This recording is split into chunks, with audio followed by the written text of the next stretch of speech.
Hello guys, welcome back ulit sa aking short video. Ayan guys, patuloy pa rin yung pagbiyahe namin papunta kung saan kami mag-stay. So ito na nga pala guys ang lugar ng aming pinag-stayhan. At saka na, syempre na-amaze ako dito kasi wow, sabi ko pagising ko, pagbukas ko ng bintana, kitang kita ko alam niyo na kung ano yan, Mount Fuji. Wow, ang ganda talaga sa lugar na to, no? Perfect pala pag mag-stay. Ito nga pala ay hindi hotel, ito ay homestay.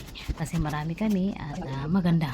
At saka maganda yung location kasi pag umaga, ito yung makikita mo. Kaso lang ito guys, maulap kaya medyo na takpan yung Mount Fuji.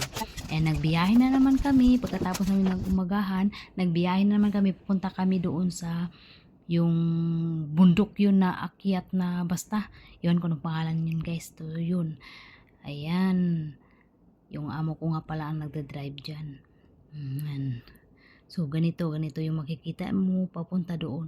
Medyo malayo din ang biyahe namin, naabot din kami ng more than siguro 2 hours, 3 hours, di ko alam yun. So ito na nga guys, alam niyo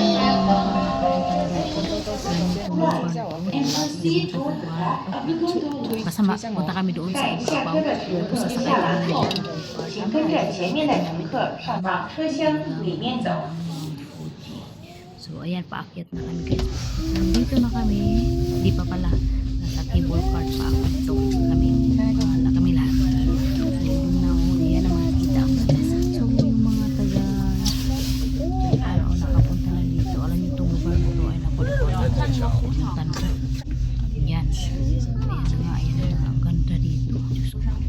Iba talaga pag yung nabaguhan ka lang ay naku, iba yung pakiramdam, para ka na lang lagi na excited na makita yung bago sa paningin ko.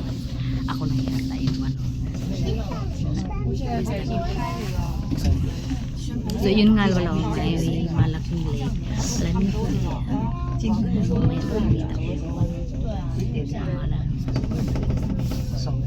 akyat na kami at super lamig. Diyos ko, yan lahat ng mga kahoy, akala mo patay na sila.